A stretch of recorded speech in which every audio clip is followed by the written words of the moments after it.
I'm Walter Isaacson, and it's my pleasure to welcome you to the Aspen Institute.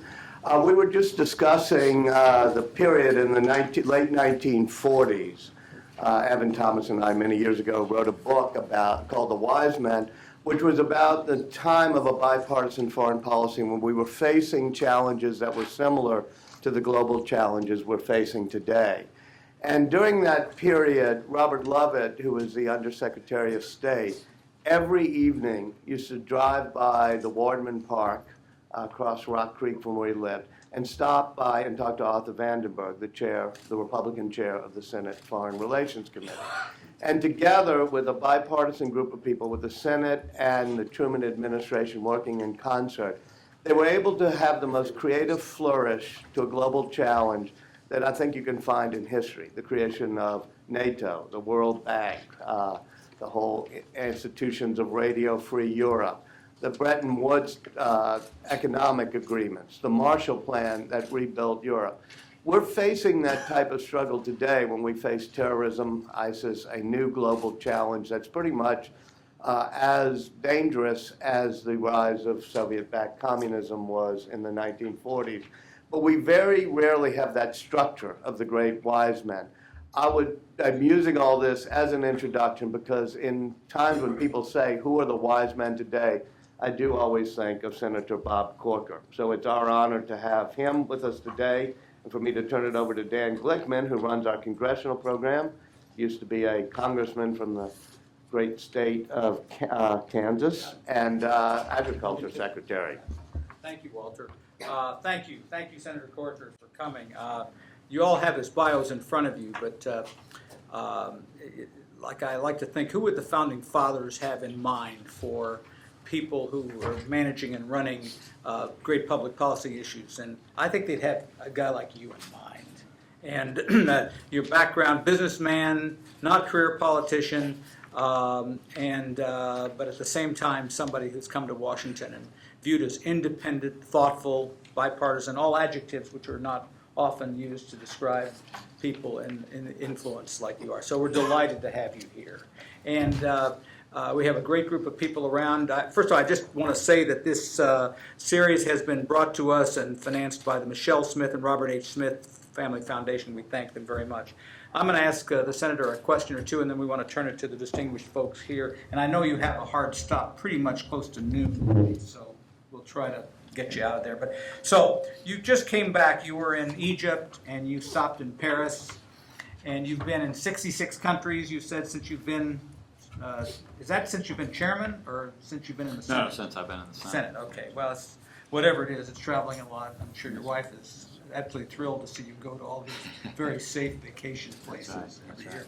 But so, just from your observation of the world of the Middle East, how do you judge the viability of these different state structures around the region? I mean, you've got from Libya to Iraq to Syria to Jordan to Egypt to every place else. I mean, do we have a group of countries that are capable of managing these problems, or are we going to be in a constant state of chaos and crisis over the next couple decades?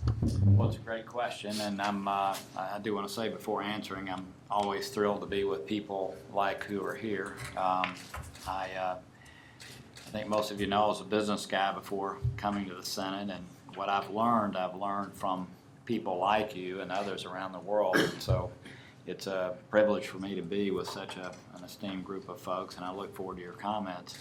Obviously, the state structure has been the Westphalian structure that was created years ago that we built governance off of, and balance of power is in a little bit of disarray right now in the Middle East. Just an example, in Egypt, you got a country with 90 million people. 2.5 million new people each year are born into the country. They have to have 700,000 new jobs created each year just to take care of the young people that are coming in. They need 24,000 classrooms this very second. They don't have. They have a medical system that's in, it's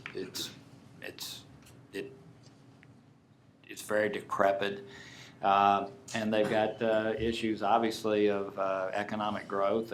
Tourism is obviously way down. especially because of what just happened with the airliner, but also concerns about terrorism in the Sinai Desert and also in the western portion of the country near Libya. So, I mean, you look at the tough issues that President Obama has to deal with as president, but then you look at a guy like Sisi in Egypt right now, and the issues they're dealing with are just unbelievably difficult. And they've moved through a three-step process now, but where this takes them, who knows? You look at Libya, which is not really a country at present. You look at Iraq, where a body just isn't doing those things that we thought he should and would do. Syria is obviously not really a country, so I think the answer to the question is that we need strong state structures for governance to occur. Otherwise, you end up with the vacuums that end up bringing breeding grounds for the kinds of things that we saw take place in Paris. And yet, obviously, in these countries, we either haven't had the leadership, the will, the support to make that happen. And so, making sure over the longer haul we do those things necessary to ensure that these structures can function and flourish is very much in our national security interest. So you talk about the leadership and will. How would you characterize the American leadership and will as it relates to issues like Syria, ISIS, Iraq? Yeah. Not even talking about the Iranian nuclear issue, which is a whole separate one. But should we be, today I noticed that the Secretary of Defense talked about sending some variation of ground support into the region. Yeah. How do you feel about that? I think,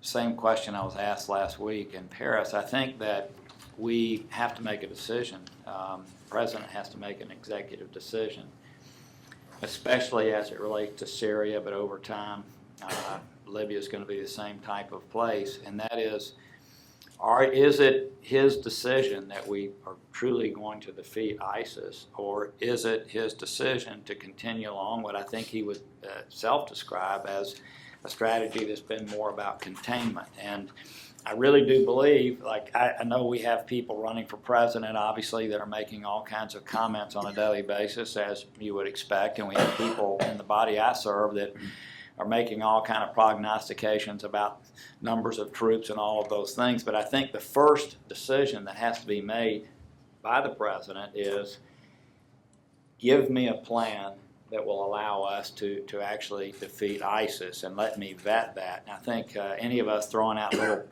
bits and pieces that are not coherent doesn't take us there. And so I think that, when I met with the equivalent of the National Security Advisor in Paris, who was coming with Hollande here to meet with the president, that was a moment in time when I said, look, because of what has occurred here, which is obviously devastating, this is your time to really press our president into a place to be part of a coalition that really wants to defeat ISIS, not just contain them. And I think that's what they did when they came here.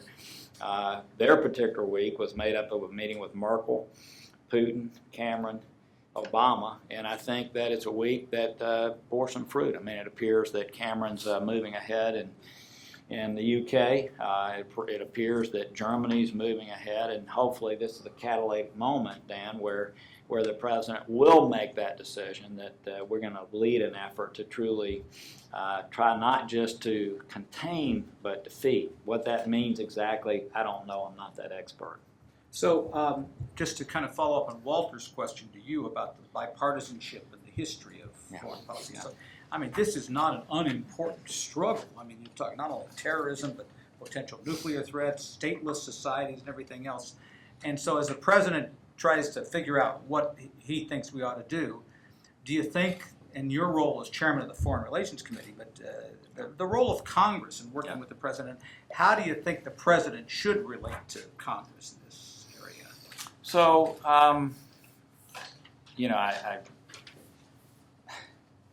first of all, there is a very strong bipartisan sense on the Foreign Relations Committee.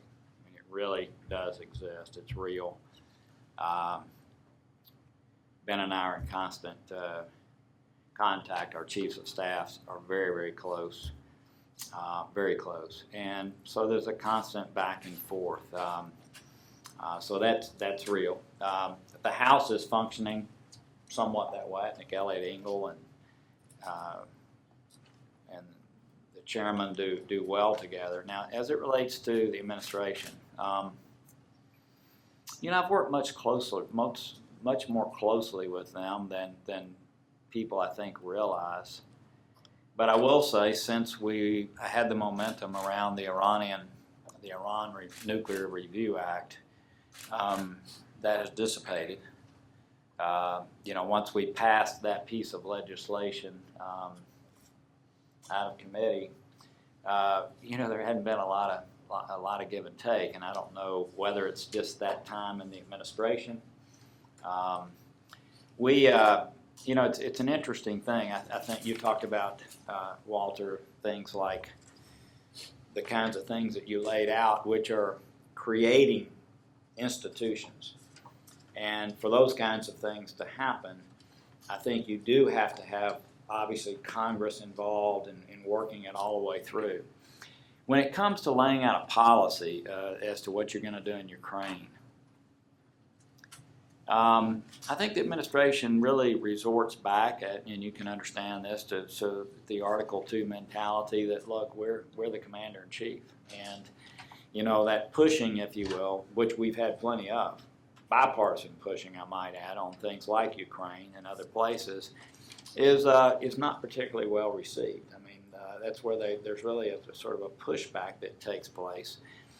We passed a bill out of committee on as it related to dealing with the Free Syrian opposition when it really was robust back in May of 2013, before Assad had crossed the red line. Again, a very robust piece of legislation, but again, it's felt, I think, by the administration that when there is a bipartisan push to actually, in some ways, give the administration some cover, give them some support from the Senate on particular issues, I don't think that's particularly well received. On other kinds of things, trying to work through AUMF reforms and those kind of things, we work very, very closely with them. And so, again, you referred to institutions being created. I think it is different with an administration who's trying to develop a policy when, at the end of the day, I mean, let's be honest, I think the president would say this in a closed setting, but these are not issues they really want to even pursue in the first place, right? I mean, they're kind of wake up, you're president of the United States, you've got these problems to deal with. They're not the kind of problems you really wanted to deal with as president, and so you want to be as the robust level of what you're doing is probably going to be as low as possible, right? It's not a criticism, it's an observation, and I think when the president ran, he stated clearly that these types of issues certainly were things he wanted to end, and I think what we found, unfortunately, in the Middle East, I was telling Dan and Walter before we came in, I've been to 66 countries, yes, but it seems like I go to the same ones over and over and over and over again. It's just, we're not adding to the list, you know what I'm saying? I mean, we continue to go back to the Middle East nonstop, and I think that when the president came in, he kind of expected at some point that we're going to be able to check the box. And I think what we found is the Middle East, because of your first question, is not a place where you can just check the box and leave. At some point, that's going to create problems for us. And I just have one final question before we get to you all, and ask you to put your cards up if you want to ask a question. I'll recognize you in the best order I can. But you mentioned the Iranian nuclear agreement. So the question is, this is more an operational question. What does your committee propose in terms of oversight for that agreement, and how effective do you think you can be in really monitoring what's going on? Very. We actually have a joint letter that is either going out today or tomorrow from Ben and myself, Ben Cardin. It's going to lay out the schedule of oversight that will be taking place. The first operational date from the administration is December the 17th.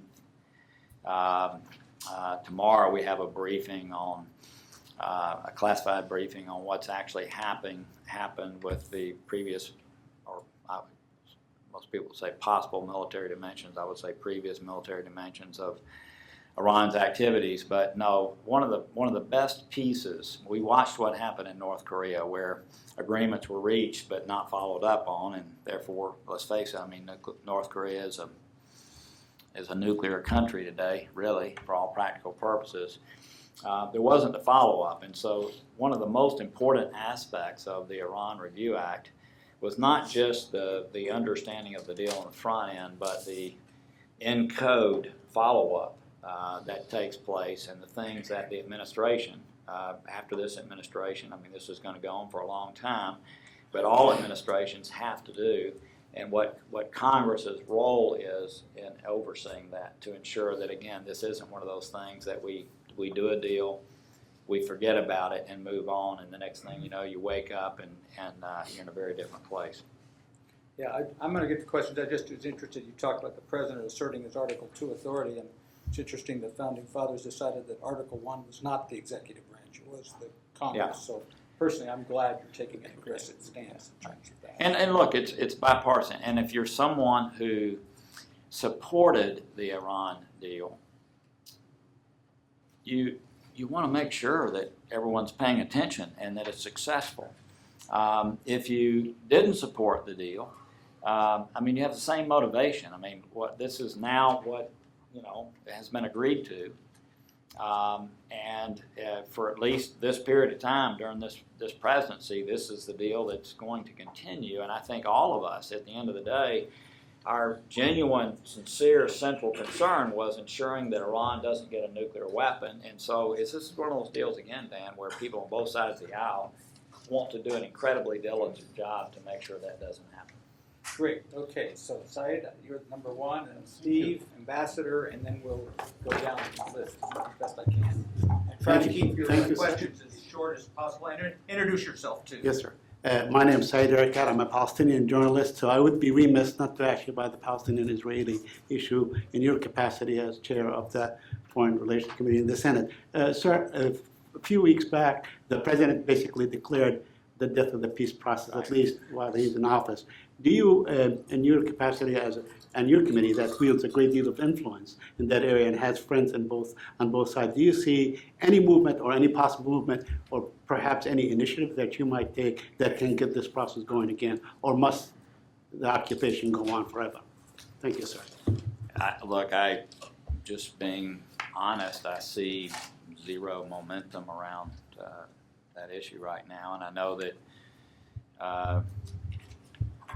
Secretary Kerry, to his credit, while we may disagree on certain policy issues, I mean, to his credit, I mean, he's been like an Energizer bunny as it relates to trying to take on tough issues, and I'm sure he's very disappointed by the fact that it doesn't appear that that's a likely outcome. I do want to say that on one of my trips, I snuck into Gaza and traveled from north to south, from north to south, and then back to north. I stood in Rafah and watched all kind of, you name what you want, coming through the tunnels.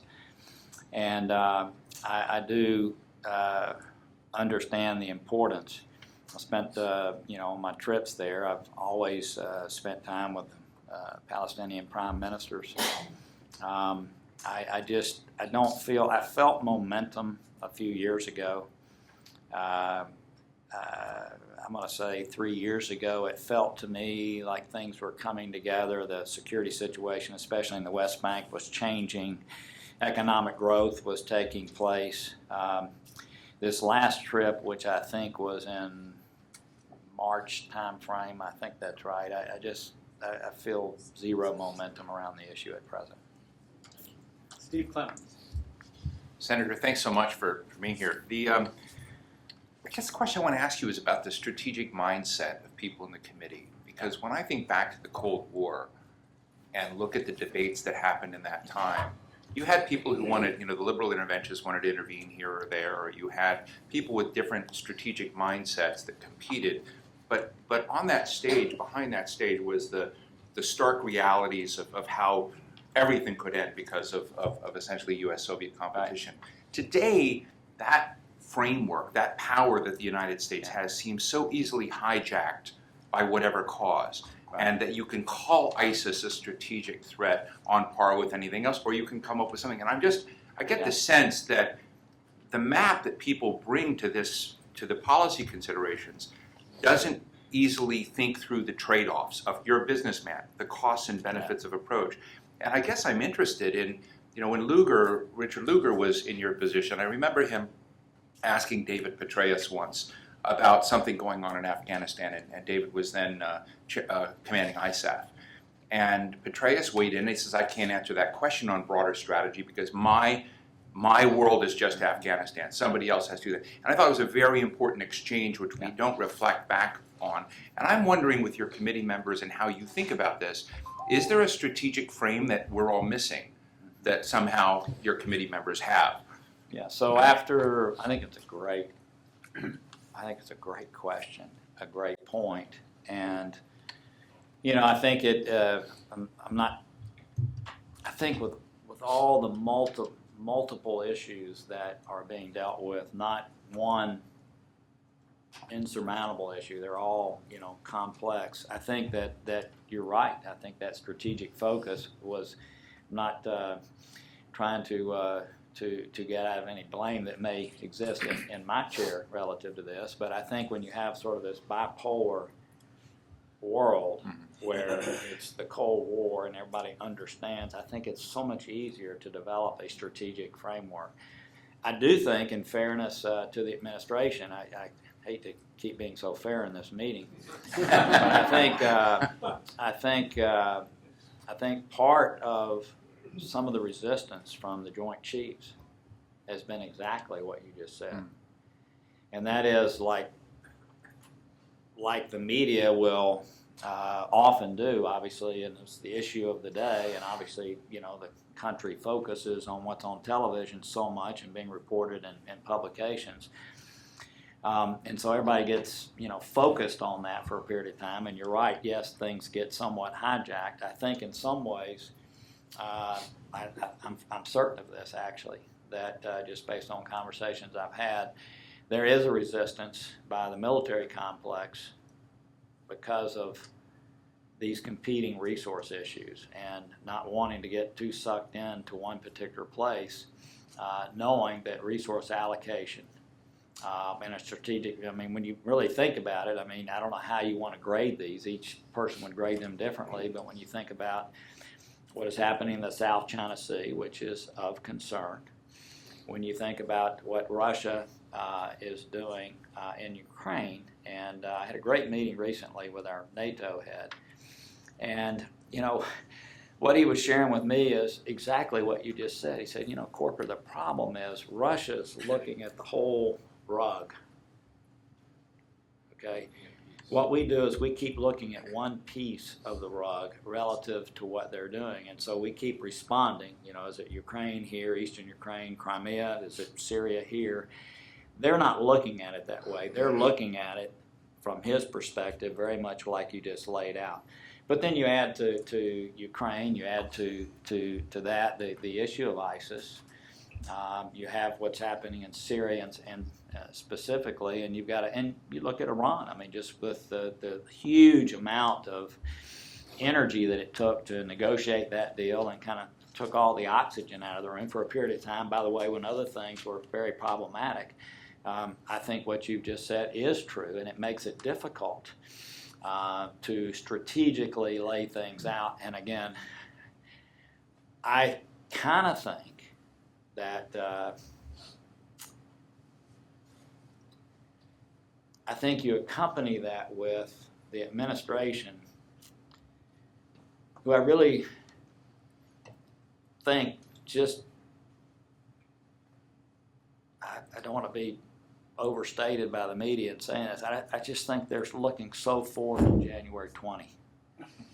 I really do. It's kind of like Bush at the end of his term. I just think they're looking so forward to being away from the military excursions and those kinds of things, that the notion of developing some type of strategic vision, if you will, with Congress is just not something they even really want to engage in. I think they want to move away from being in office and have as little engagement as possible, which is understandable. But it doesn't breed sort of laying out a vision, if you will, for the next decade. And let's face it, I mean, at the end of the day, while you had some wise men, Walter would call them, working towards that end when Lugar and others were dealing with the Cold War types of things, you also had an administration that was laying out a vision towards that end and working interactively with Congress. That certainly is not taking place today. Let's see, I have Ambassador Ginsburg, Ambassador Negroponte, and then we'll keep going around the room. Senator, if I may just say a word, I grew up in the Senate working for Ted Kennedy, and the Senate's very fortunate to have you. Yeah, You've just done a terrific job. And We I miss admire him. He was a lion. I just spent- get choked up walking by his desk when I take students there. I was- So, hang on. I just spent 5.5 months in the Middle East on and off doing anti-ISIS work, which I can't get into here. But I've been looking at the so-called coalition, this coalition of Arab states, the coalition that Kerry has touted. Yeah.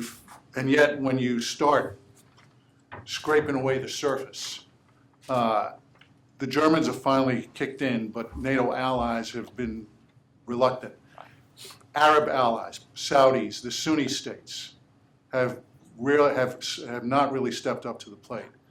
I'm curious, I mean, other than the fact that at the beginning they had a couple of jet planes flying overhead, but as soon as the Jordanian pilot was captured and brutally murdered, they disappeared.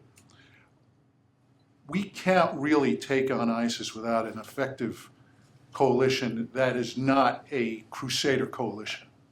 And I'm wondering, how do we get the Arab states, in your mind, to fess up and to pony up to what is necessary here?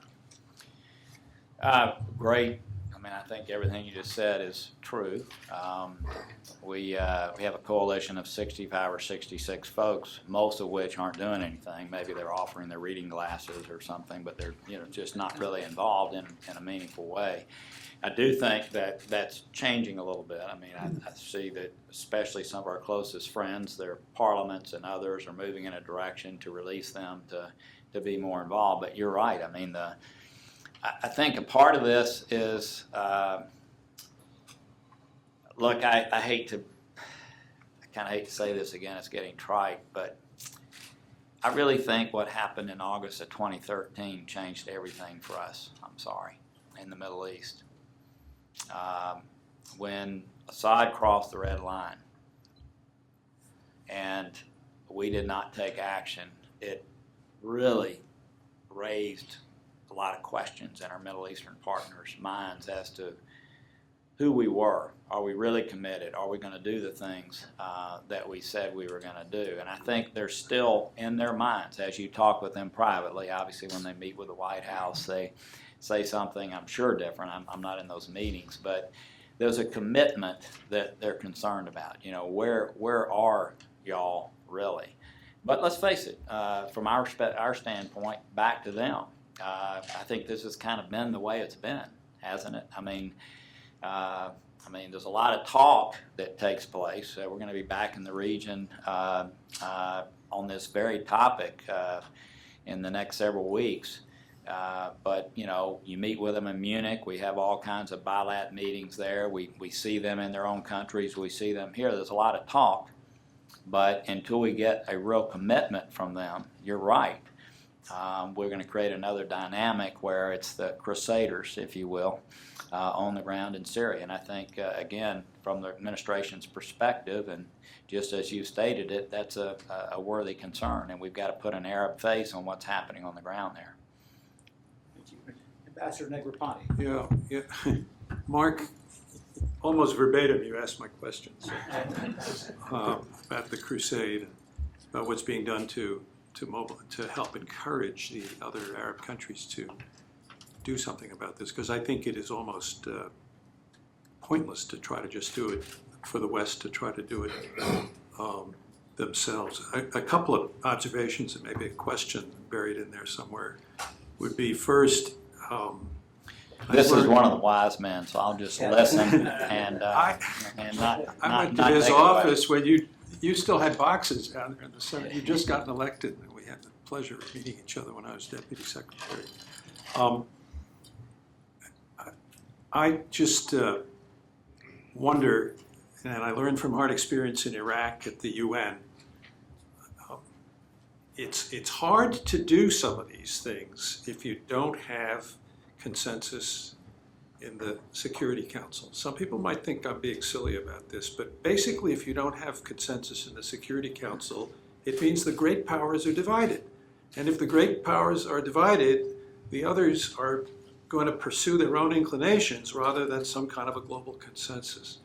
So that brings us to what the chances are of us really getting on the same page as the Russians, because I would say the Chinese will come along with whatever the Russians agree to, and that comes to another negotiation that's going on, and that's the one about Syria and the negotiation for a ceasefire and some kind of a political transition. And the way I read that negotiation, I don't have inside information, but the way I read it is the Russians are sort of implicitly saying, well, if you could find some kind of a way to work with elements of this regime, then maybe we could join with you in fighting ISIS. But at the moment, I think they want us to drop our insistence on driving Bashar al-Assad out of power and would prefer to see us help negotiate some kind of a transition. Have you been following those talks, and have you talked to the different actors who are involved in it, and what do you think? So, I'm sure I talked to Secretary Kerry last week about this very topic. I, obviously would never share what he said to me in a private conversation. But yes, following it very closely and following today the president in a press conference, in essence, kind of negotiating publicly, right, on this issue, Putin doing the same thing. Look, I think at the end of the day, I think everyone understands we are, the administration, anyway, our nation is open to dealing with an Alawite regime. And we understand what we don't want to have happen is what happened in Iraq, okay, and what has happened in Libya and what has happened. I mean, we want to make sure there's a country there that we're dealing with, and everyone understands that the Alawites are going to be a major part of that. The question is, how do you get to an Alawite regime without Assad? And I actually, look, I don't think we're ever going to get, I don't think Iran ever gets to the place. They're not part of the National Security Council, and I don't think they're particularly, I'm not trying to be pejorative, I don't think they're that relevant to this. Russia is ultimately totally relevant. And I have a sense that that we may still get there. I do. And, the Russian ambassador was over in my office recently for a couple hours one evening. I just think there's enough overlap. I mean, let's face it, that's what we do constantly, isn't it? Trying to find the overlap. You did it as a diplomat. I have been to Russia. I haven't been recently for obvious reasons, but it just the optics of it didn't seem like the right thing to do. But anyway. I kind of think that I think there's a good chance we're going to get to the right place. Thank you. Fred Hoff, who's obviously a Syria expert as well as a lot of other things. So. Thank you. Senator, suppose the president does come to the conclusion that to defeat ISIS, at least in Syria, it's going to require a professional, capable ground force to complement the air campaign. And suppose he does decide to go for the kind of coalition that Mark and others are talking about, and that as part of the price of coalition building, the United States is going to have some skin in the game on the ground in Syria, perhaps beyond 50 special operators. How do you think that kind of proposition is going to be received in the committee? And what would the president have to do to ensure a good reception in the committee? Well, I'll go back to elements of all of the questions, but Steve's in particular. So, you know, whenever you're walking down the hallways, if y'all have all been there, as you walk out of the Senate chambers or you're going to a meeting, I mean, that's the question that people want to, you know, what about ground troops? How many? You know, what about special operators? Yeah, special ops. So it seems to me that the ultimate important issue is let's lay out the context. Let's lay out where we're going. Don't call me about 10,000 troops or 15,000 troops. Let's have a meeting like this down in the skiff, and you guys lay out where it is we're going. And I think if that's done with veracity, I think there'd be a very good reception. I mean, what we've had, you know, I personally believe that the administration is acting within their legal authority right now, dealing with ISIS. It's close, but I do. I believe that they're acting within the 01 AUMF in Syria and with 02 AUMF in Iraq. So, you know, people have talked about us crafting an AUMF, but here's the dynamic that exists right now. You have Republicans who don't believe there is such a thing as a strategy. And I shouldn't even say Republicans. I mean, I think Republicans and Democrats alike believe that there's no strategy, okay? There might be one or two that I could find that would defend the lack of strategy, but I think you know, bipartisan based people don't understand. So Republicans are, you know, concerned about getting behind an AUMF when they don't see a strategy. In other words, how are we going to win this?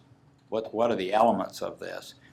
And then Democrats really, a big push on their side is to say we're not really that interested in AUMF. We may act like it. What we're really interested in is making sure the next president, we know this president is likely not to do something in a massive ground troop way. We want to make sure the next president doesn't. So if you look at those dynamics, they have nothing to do with you know, solving the problem. So again, I think respected folks, both from the state side of things, but also you know, the Pentagon side of things, and with real leadership, laying out what we're going to do and how we're going to defeat, and the 9 lines of activity, which they've mapped out pretty well, how we're going to carry those out. I mean, cutting off their financing, when there's so many other elements that go with this, as you well know. I think it would be received well. I really do. But it's got to be fulsome. It cannot be, hey, by the way, we're sending in 50 special ops. Let's lay out and share how it is we're going to deal with this. And by the way, who's going to be participating and how. Hi, am I pronouncing your name right? Hanan? Hanan. Hanan. Hanan. Thank you. Thank you. Sorry. Thank you, Honorable Senator. You mentioned some countries in the region where the situation is really chaotic. But in the same region, you can find other countries which are doing well despite of the tremendous challenges they are facing, terrorism, instability in the neighborhood. Countries like my country, Tunisia, a newborn democracy, an emergent democracy, which deserves to be encouraged to stay in the right path. My question is, do you think that the USA are doing enough to help Tunisia, a candle in the dark, to consolidate its democratic process? Thank you. Great question. I was in Tunisia earlier this year on my 2nd or 3rd trip there, and it is an amazing thing to see what has happened there in spite of what's happening around its borders. It is an amazing testament to personal leadership within the country. People of different factions putting the country first in a way that have huge numbers of foreign fighters that at some point are going to be coming back, and so tremendous challenges internally. So just for what it's worth, that we had actually a discussion about Tunisia before we came over here. I know there's been some discrepancy between resource allocation between the House and Senate. I think once this, and that may be what you're referring to, but the commitment level has been $134 million, which, by the way, is ramped up. I know it doesn't sound like a huge amount of money, but it's ramped up hugely from where it was 4 years ago. And I think when you see this omnibus come out, you're going to see all of that fixed in the appropriate way. I know the Senate committee, that's not my committee, it's an approach committee, was only offered half of that, but they wanted to use unspent sums from another place to fill the void. I think you're going to see in the next 10 days happiness as it relates to Tunisia and appropriate support. And I think that there is a real commitment to do everything we can to help Tunisia, help their leadership, which has done an outstanding job, move through the multiple travails that they have. Somebody's got a great headline now. Somebody's very happy. Ronit? I hope that I hope that ends up being truthful, but that's what it appears is going to happen. Thank you, Senator. So going back to the rug metaphor and the notion that we're dealing, sorry, my name is Ronit, I'm from the Israel-American Council, the director in DC. The notion that we're dealing with a multi-actor world and the administration notion that they want to invest in opportunities in Asia-Pacific. I'm interested to hear what have been some of the discussions or the leverages in the committee with dealing with China on the Middle East issue. I'll be honest, not much. China relative to the Middle East issue. Of course, I know they've just announced, I guess, building their first naval base, generally, if you will, in the region. But not much. I mean, I think most of us look at China as a country that is 99.9% self-interested. I mean, use its role today in the world very differently than what has been the role of the United States over the last 60 or 70 years. It's just a very different role. We know they're very interested in those things that can support their economic growth, but really haven't seen them as a major contributor, if you will, to solving the problems that exist in the Middle East. So there's been almost no discussion about them. I can't see your name, I'm sorry. So. Hi, I'm Brian. And by the way, I hope that changes. And certainly, well, I hope that changes. Careful what you wish for. Hi, I'm Brian Katulis at the Center for American Progress. Senator, thanks for your time. You mentioned you were in Egypt, and you mentioned briefly about the economic challenges there. Right. I thought maybe you could share some of your impressions also about the security and the political situation with the transition, and also whether you have any conclusions about how U.S. policy, which has been quite strong for years on Egypt, how it might evolve or adapt. Yeah. This is where I might take some incoming from this group. Just knowing some of the sensibilities here, but I was not happy with us altering our relationship with Egypt for a while. I just, obviously, was it a coup? Was it not a coup?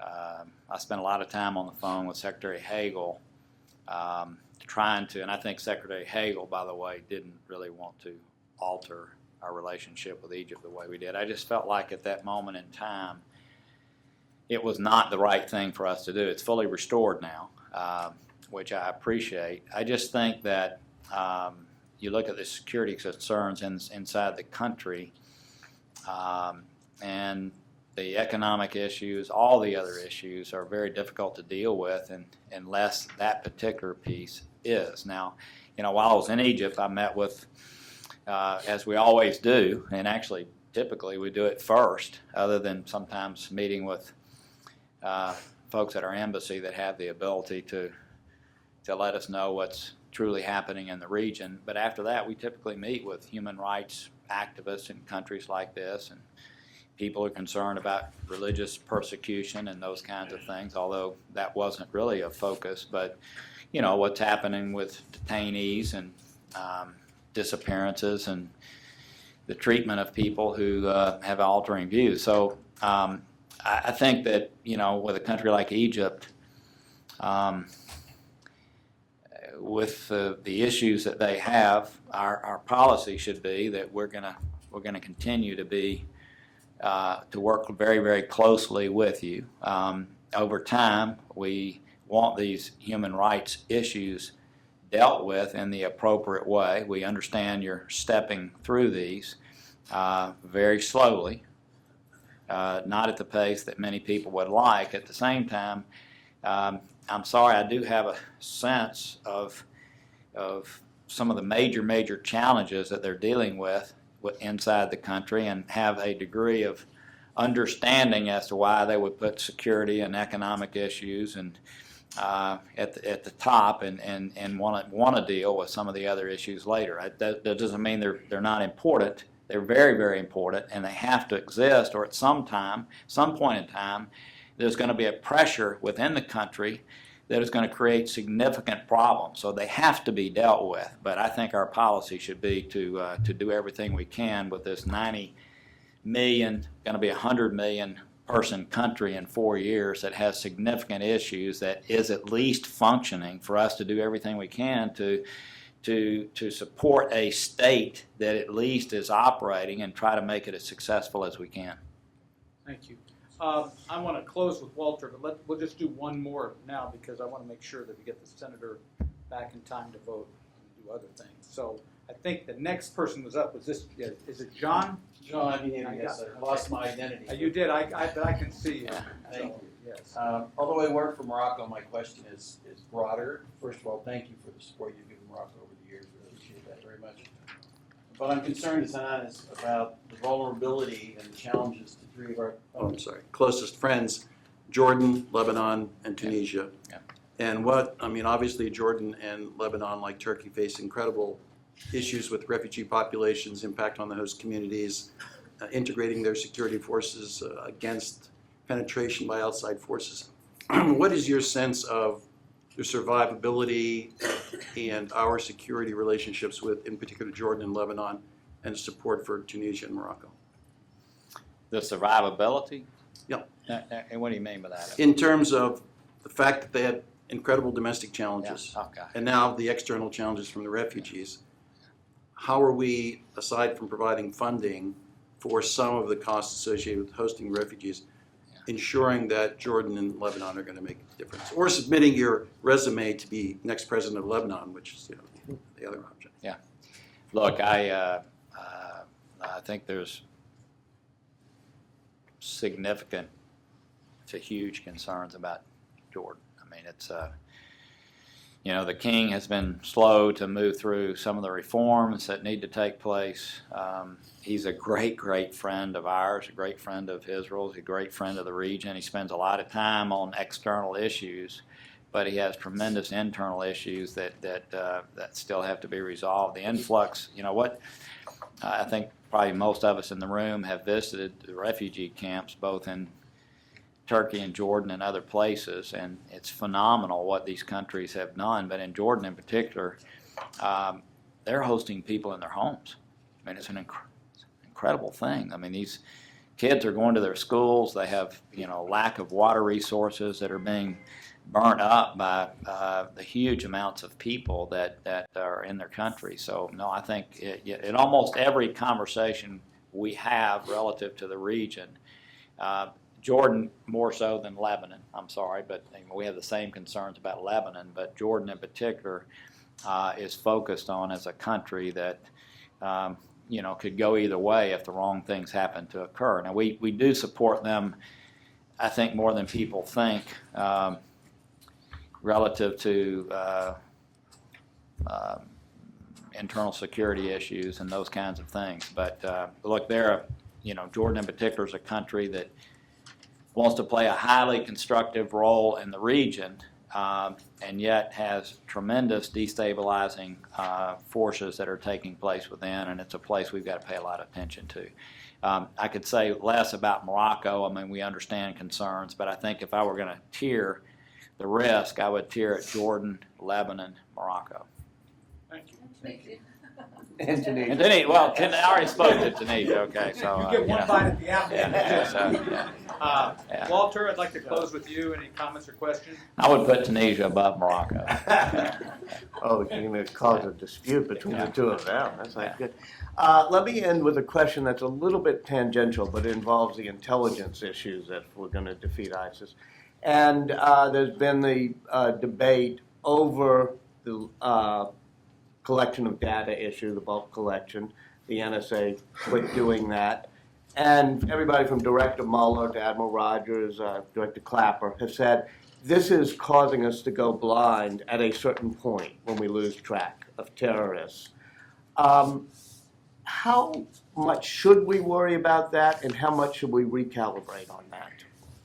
I'm sorry. I haven't been around that long in the Senate. 63 years old, and I guess some would consider me a teenager in the Senate. But there's no doubt there was sort of a generational thing that, it wasn't clearly along those lines, but it emanated from a generational thing relative to sort of the millennial thinking and the libertarian thinking about civil liberties and what the NSA was doing relative to bulk collection. I thought it was, I'm sorry, absurd that we did away with bulk collection. Absurd, just the most ridiculous How do you thing. really feel? I get really angry to think about the fact that this person who betrayed our nation helped create this atmosphere of us not protecting our own citizens. After that event, I went out and spent 4 hours at the NSA and walked through the bulk collection program, and obviously we had lots of other encounters with NSA during that time to understand what was happening. Are you kidding me? So we had 22 people total who could access materials, and they had to go through all kinds of levels to ever access. By the way, 1 and 2 and 3 hops out. Now the data is going to be stored, and I don't know how many thousands of people are going to have access to it. Thousands, and it's not going to work in the way that it should. There's going to be gaps. I'm so upset that our nation followed this momentum in the wrong place, in the wrong direction, and it's hurt our security. I can't believe that it happened, but it did. The other piece, though, that Walter is even more of a concern to me is, I've moved into the new age now. I have an iPhone. I had dinner with Tim Cook about 5 weeks ago, and obviously his goal, as you can understand, as a businessman, is to make sure that this piece of equipment there's no way for you to ever gain access to this. Everything that comes in and out of this is encrypted so that you can store your health records and everything else on it. And I understand that, of course. So there's a little bit of a debate over, we had a discussion about, people are talking about having a key so that, people can access the bad guys. And his point would be, I think, if the bad guys can access, if the good guys can access it to find out what's happening, then the bad guys can, which, again, a legitimate point. And then you go to Paris and you meet with folks who know things about this, and you realize that now regardless of what they may do, there's all these apps now that you can down to where all your messaging is encrypted. So that's as upset as I was about the issue you asked about bulk collection. I cannot believe we went down the path we went down. I can't believe the administration would even let us go down that path, but to let the fever of the time take us down that place. That's disappointing, but of what's happening now in our society is that most communications, most of our ISIS folks over time are going to have the ability, I'm not blaming this on Apple, by the way, I'm just saying I'm not in any way, because again, there's already apps that exist where you can communicate on a totally encrypted network that somebody's going to create. I mean, that's what happens in this world of innovation. Somebody's going to create even more of, and so how then are we going to be able to keep things from happening here in our own country? And it's I don't know how we solve that problem. I don't know if our guys at NSA are going to have the ability, no matter what's developed over time, to still get in and decode and understand what's happening. But at this moment in time, my sense is that's where a gap exists that is very problematic. I thank y'all for letting me be here. Thanks. Thank you very much, Senator. Deep thanks to the Senator. I mean, it really is one of the voices of reason. And if I may add, a deep thanks to Dan Glickman. For 30 years or so, the Aspen Institute has had a congressional program that tries to transcend partisanship, starting with Dick Clark. But Dan, you're a great member of this tradition, and thank you for bringing Senator Corker here today. Great. Thanks again, everybody.